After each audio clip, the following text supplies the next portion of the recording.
दुनिया के कई देशों में इन दिनों कुदरत का कोहराम देखने को मिल रहा है। थाईलैंड हो, इंडोनेशिया हो, मैक्सिको, फिलीपींस, कई इलाकों में सैलाब से तबाही की डरावनी तस्वीरें हमें मिल रही हैं। आसमान से आफत बनकर आई बारिश ने कई इलाकों को बुरी तरह से बर्बाद कर दिया है। थाईलैंड में तबाही का आलम कुछ इस तरह है कि अब तक 30 से ज्यादा लोगों की मौत हो चुकी है, जबकि कई लोग लापता बताए जा रहे हैं। इंडोनेशिया में भी 20 से ज्यादा लोग अपनी जान गंवा चुके हैं। एशिया में अगर घूमने वाले स्थानों की हम बात करें तो सबसे बेहतर किसी देश को माना जाता है तो वो है फिर थाईलैंड। यहाँ के कल्चर और हॉस्पिटैलिटी की वजह से ही इसे लैंड ऑफ स्माइल्स भी कहा जाता है। हालांकि इस वक्त इसी जगह के एक कोने में लोग आंसू बहा रहे हैं और इसकी वजह है कुदरत का कहर। जी हाँ, थाईलैंड में मची तबाही पर आप हमारी ये रिपोर्ट देखिए और अंदाजा लगाइए कि वहाँ लोग किस कदर परेशान हैं। थाईलैंड इस वक्त प्रकृति की वो मार झेल रहा है कि रहने वाला एक एक शख्स खून के आंसू रो रहा है। हाटियाई शहर में लोगों के सपने, सामान सब पानी में बह गया। लगातार हो रही भारी बारिश ने पूरा शहर पानी में डुबो दिया है। जहां तक नजर जाए दर्दनाक और डरावना मंजर देखने को मिल रहा है। हालात इतने खराब हो गए हैं कि पानी का स्तर 1.5 से 3 मीटर तक पहुंच गया। सड़कें नजर तक नहीं आ रही। लोग सुरक्षित जगह की तलाश में इधर उधर भटक रहे हैं। वीडियो में साफ देखा जा सकता है कि लोग किस तरह अपनी जान बचाने की कोशिश कर रहे हैं। इस त्रासदी से जुड़ी हुई जो वीडियो सामने आ रहे हैं वो कलेजा कंपा देने वाले हैं। लोग गर्दन तक पानी में डूबे हुए हैं और थोड़ी और बारिश के बाद ही ये पानी शायद उनकी ऊंचाई को भी पार कर जाएगा।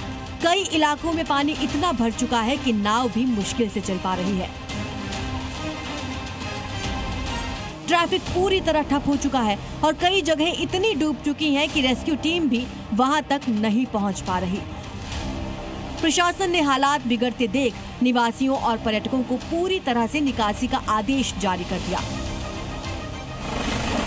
सबसे भयानक हालात हाटियाई शहर में है।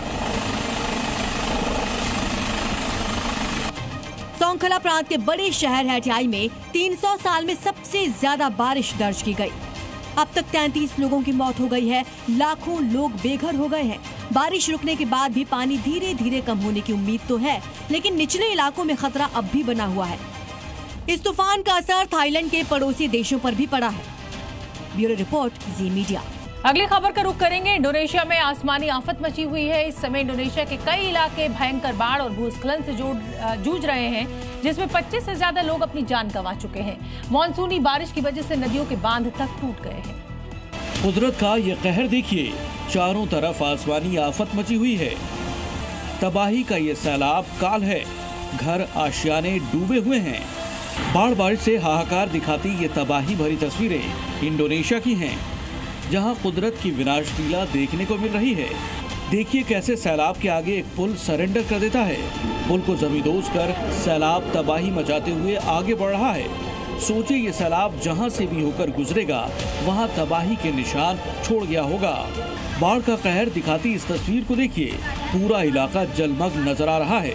घरों पर सैलाब का पूरी तरह कब्जा है। मकानों के बाहर कई फीट तक पानी भरा हुआ है। ऐसा लग रहा है कि घरों के बाहर जैसे कोई नदी बह रही हो। इंडोनेशिया के कई इलाके बाढ़ में पूरी तरह डूबे नजर आ रहे हैं। सैलाब का जोर ऐसा है कि कई घर पानी में पूरी तरह से डूब चुके हैं। तबाही के इस वीडियो में नजर आ रहा है कि घरों के बाहर खड़ी गाड़ियां पूरी तरह से जल समाधि ले चुकी हैं। जहां भी नजर जा रहा है चारों तरफ सिर्फ पानी ही पानी। इंडोनेशिया के नॉर्थ सुमात्रा प्रांत में इन दिनों कुदरती कोहराम मचा हुआ है। बाढ़ का कहर ऐसा है कि त्राहिमाम मचा हुआ है। नॉर्थ सुमात्रा प्रांत में अचानक आई बाढ़ और लैंडस्लाइड की वजह से जानमाल का काफी नुकसान हुआ है। 400 से ज्यादा घर, कई पुल और कई सार्वजनिक बुनियादी ढांचे तबाह हो गए हैं। 7000 से ज्यादा लोगों को अपने घर छोड़कर शरण लेने के लिए मजबूर होना पड़ा। वहीं बाढ़ बारिश में फंसे लोगों को खतरे से निकालकर सुरक्षित जगहों पर ले जाया गया है।